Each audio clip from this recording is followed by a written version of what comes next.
नमस्कार, मैं मनीषा राघव। आप देख रहे हैं एमपी भारत। खबरों की शुरुआत करने से पहले एक नजर सुर्खियों की ओर। देश प्रदेश में कोरोना की दूसरी लहर ने बढ़ाई देश की चिंता। सीएम शिवराज सिंह चौहान ने वीडियो ट्वीट कर मास्क नहीं तो सामान नहीं का दिया संदेश। देश प्रदेश में कोरोना की दूसरी लहर ने बढ़ाई देश की चिंता। सीएम शिवराज सिंह चौहान ने वीडियो ट्वीट कर मास्क नहीं तो सामान नहीं का दिया संदेश। मध्य प्रदेश हाईकोर्ट ने चुनाव आयोग और प्रदेश शासन को चुनाव प्रचार सामग्री में प्लास्टिक इस्तेमाल पर लगाई रोक। फ्लैक्स और बैनरों का विकल्प तराशने का दिया आदेश। कोरोना संक्रमण की रोकथाम को लेकर उज्जैन महाकाल मंदिर में पंडितों के परिजनों ने दिया 11 दिवसीय यज्ञ का आयोजन। सिंगरौली में जमीन के फर्जी दस्तावेज बनाकर लूटने वाले गिरोह का पर्दाफाश। सराय पुलिस ने 4 ठगों को किया गिरफ्तार। सीएम शिवराज सिंह चौहान ने बढ़ते संक्रमण पर क्राइसिस मैनेजमेंट की बैठक बुलाई, जिसमें सीएम शिवराज सिंह चौहान ने क्राइसिस मैनेजमेंट ग्रुप के सदस्यों से वीडियो कॉल के जरिए चर्चा की। प्रदेश की अलग अलग कमेटियों के साथ ये बैठक बुलाई गई, जिसमें आगामी शुक्रवार तक लॉकडाउन लगाने का सुझाव दिया गया है। इसको लेकर सीएम शिवराज सिंह चौहान ने भी लगभग सहमति जताई। लॉकडाउन के दौरान सुबह 9 बजे तक सब्जी, किराना और राशन की दुकानों को छूट दी जाएगी। इस दौरान मुख्यमंत्री ने उज्जैन के प्रतिनिधियों से कोरोना की रोकथाम को लेकर सुझाव भी मांगा है, जिसमें 19 अप्रैल तक लॉकडाउन बढ़ाने का फैसला लिया गया है। नियमों का पालन कराया जा सके, इसके लिए संबंधित अधिकारियों से भी आदेश जारी कराए गए हैं।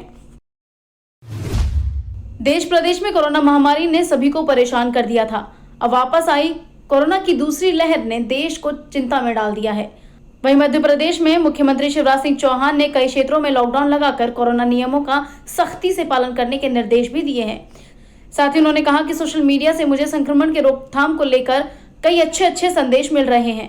दरअसल सीएम शिवराज सिंह चौहान ने एक वीडियो ट्वीट किया है, जिसमें एक दुकान विक्रेता और एक ग्राहक दिख रहे हैं कि हमारे जागरूक मित्रों द्वारा मास्क नहीं तो सामान नहीं के माध्यम से दूसरों को जागरूक करने का प्रयास किया जा रहा है। प्रदेश में संक्रमण के मामले लगातार बढ़ते जा रहे हैं, लेकिन दमोह में उपचुनाव की वजह से लॉकडाउन नहीं लगाया गया है, बल्कि मुख्यमंत्री की तरफ से जिले में बढ़ते संक्रमण के केस के बावजूद रैलियां की जा रही हैं, जिस पर अब सियासत गर्मा गई है और प्रदेश कांग्रेस शिवराज सरकार पर हमलावर हो गई। उन्होंने एक ट्वीट में लिखा कि सभी लोग घर से निकल जाओ और भाजपा को चुनाव जिताने में लगा दो। उनके इस बयान पर कांग्रेस सांसद अरुण यादव ने सवाल खड़े किए हैं। उन्होंने कहा है कि शिवराज जी जवाब दीजिए, क्या दमोह में कोरोना नहीं फैल रहा है? एक तरफ तो प्रदेश में लॉकडाउन कर गरीब मजदूरों को घर में कैद कर रखा है और दूसरी तरफ दमोह में घरों से बाहर निकालने का आह्वान करते हो। क्या दमोह में कोरोना नहीं फैल रहा है? बता दें कि दमोह में 17 अप्रैल से चुनावी वोटिंग शुरू होने वाली है, जिनके लिए नोटिफिकेशन भी जारी कर दिया गया है। मध्य प्रदेश के एक लॉ स्टूडेंट मनन चौबे ने हाईकोर्ट में जनहित याचिका दायर की थी, जिसमें कहा गया था कि चुनाव के दौरान प्लास्टिक के फ्लैक्स और बैनरों का चलन बढ़ जाता है, जिससे पर्यावरण को नुकसान पहुंचता है। इसको लेकर ना तो चुनाव आयोग गंभीर है और ना ही राजनीतिक पार्टियां इस पर ध्यान दे रही हैं। इसलिए इस पर सख्ती जरूरी है, जिस पर मध्य प्रदेश हाईकोर्ट ने ग्वालियर की बेंच ने चुनाव आयोग और प्रदेश सरकार को चुनाव में प्लास्टिक के फ्लैक्स और बैनरों का विकल्प तराशने का आदेश दिया है। साथ ही हाईकोर्ट ने अगली सुनवाई के मामले में अपनी रिपोर्ट भी पेश करने को कहा है, जिसकी सुनवाई 3 मई को की जाएगी।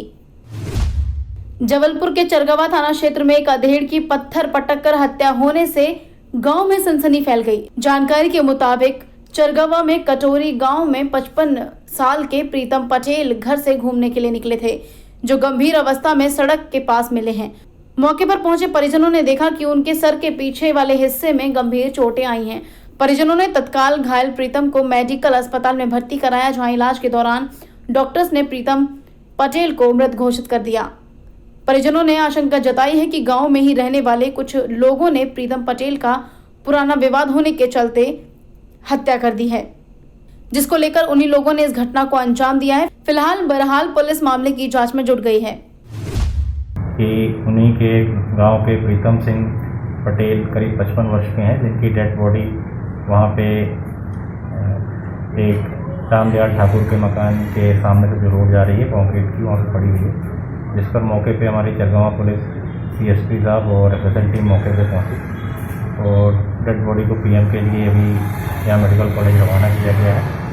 प्रथम दृष्टया ऐसा लग रहा है किसी ने जो है सिर पे कोई चोट पहुंचाई है, जिस कारण उनकी मृत्यु हुई है। मर्ग में पीएम प्राप्त करके इसमें मामला पंजीबद्ध करके अग्रिम कार्रवाई की जाएगी। कोरोना ने एक बार फिर लोगों के लिए बड़ी समस्या खड़ी कर दी है, जिसके चलते आम लोगों के व्यापार पर काफी असर दिख रहा है।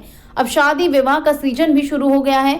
कोरोना ने दस्तक भी दे दी है, इसके चलते मार्केट पर भी काफी असर पड़ रहा है और सबसे ज्यादा असर शादी विवाह के काम करने वाले टेंट, लाइट, डेकोरेशन, साउंड और केटर्स का काम करने वाले लोगों पर पड़ रहा है। वहीं कई लोग रोजगार के संकट से जूझ रहे हैं, जिसको लेकर गाडरवारा के ग्रामीण क्षेत्रों में काम करने वाले सभी लोगों ने एकजुट होकर अनुविभागीय अधिकारी को अपनी 7 सूत्रीय मांगों को लेकर ज्ञापन सौंपा है। संबंधित जितने भी लोग यहाँ सब लोग एकत्रित होकर प्रशासन को अपनी रोजगार रोजी रोटी के संदर्भ में एक ज्ञापन प्रस्तुत करने गए थे। सम्माननीय अधिकारी ने हम लोगों की बात सुनी और गंभीरता से आगे बढ़ाने की बात कही है। अगर की स्थिति में यहाँ से कुछ नहीं होता तो हमारी फेडरेशन जो प्रदेश स्तर पर है वहाँ से जो आदेश और दिशा निर्देश आगे की कार्रवाई के लिए होंगे, हम लोग उसके लिए अनुकरणीय है।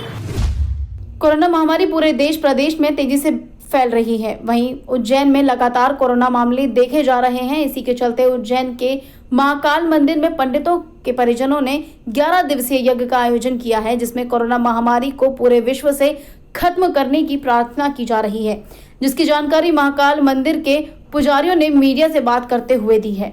इसी के साथ महाकाल मंदिर परिसर के लिए एक दुखद खबर सामने आई है। दरअसल पिछले कई सालों से भगवान महाकाल की सेवा करने वाले पुजारी चंद्रमोहन काका का शनिवार को कोरोना संक्रमण के चलते निधन हो गया, जिसके बाद पूरे परिसर में शोक की लहर दौड़ आई। पूरा विश्व में वो भारत में जो महामारी चल रही है कोरोना की, कोविड-19 की, उसकी समाप्ति के लिए भगवान महाकालेश्वर विश्व सम्राट के मंदिर में 11 दिवसीय अतिरुद्र महायज्ञ, अभिषेक और जप किए जा रहे हैं। इससे जन कल्याण हो, महामारी भागे और सभी को खुशहाली मिले। मध्य प्रदेश के बैतूल में कोरोना तूल पकड़ने लगा है, जिस पर कलेक्टर अमनवीर सिंह ने बेंस ने जिले की राजस्व सीमा से शुक्रवार से ही 19 अप्रैल की सुबह 9 बजे तक लॉकडाउन लगा दिया है। साथ ही प्रशासन इसे सख्ती से लागू करने की कवायद में लग गया है। इस दौरान दूध विक्रेता न्यूज़पेपर होकर सुबह 6 से 9 बजे तक प्रतिबंध से मुक्त रहेंगे। ऐसी परिस्थितियों को देखते हुए हम लोगों को राज्य शासन से अनुमति मिली है कि 9 तारीख की शाम 6 बजे से लेकर 19 तारीख की सुबह 6 बजे तक पूर्णतः लॉकडाउन घोषित किया गया है। इस लॉकडाउन में सारी आवश्यक सेवाओं को छूट रहेगी। यदि किसी व्यक्ति को मेडिसिन की ज़रूरत है, यदि उसको फल सब्जी की ज़रूरत है, तो उसकी प्रतिपूर्ति करने के लिए सिस्टम्स इन प्लेस हम लोगों ने बनाए हैं। लेकिन किसी भी गैर आवश्यक कार्य के लिए किसी भी व्यक्ति को घर से बाहर निकलने की अनुमति नहीं होगी। सभी सार्वजनिक दुकानें जो हैं बाय एंड लार्ज बंद रहेंगी। बिना किसी आवश्यकता के किसी भी प्रकार का आवागमन पूर्ण रूप से प्रतिबंधित रहेगा। स्कूल्स बंद रहेंगे, हॉस्टल्स बंद रहेंगे, लोग घरों के अंदर रहेंगे, दुकानें बंद रहेंगी। सिंगरौली जिले में जमीन की फर्जी दस्तावेज बनाकर भूमि की रजिस्ट्री करवाने वाले शातिर 4 ठगों को सरई पुलिस ने गिरफ्तार किया है। सरई थाना प्रभारी संतोष तिवारी ने बताया कि इस गिरोह के मास्टरमाइंड दिनेश, उमेश, समन साकेत और राजकुमार साकेत हैं। इन चारों के खिलाफ सरई थाना में जमीन फर्जीवाड़े के मामले में शिकायत दर्ज थी।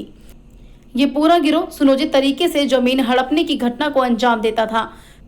लाखों की जमीन का फर्जीवाड़ा करने वाले गैंग का पर्दाफाश कर सरगना और उसके 3 साथियों को पुलिस ने गिरफ्तार कर लिया है।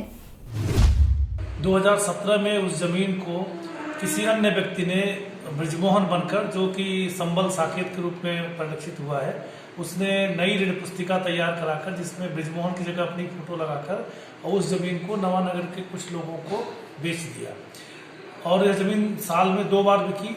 उसमें उस जमीन में इनके जो लड़के हैं और इनके जो अन्य लोग हैं परिचित रिश्तेदार, वही गवाह बने और उन्होंने ही संबल को ब्रिजमोहन के रूप में बताया और एक पूरा सिंडिकेट के रूप में, पूरे ग्रुप के रूप में इन्होंने इस पूरे काम को अंजाम दिया और उसकी पूरी 4.5 एकड़ जमीन को इन्होंने बेच दिया और पैसे हड़प गए।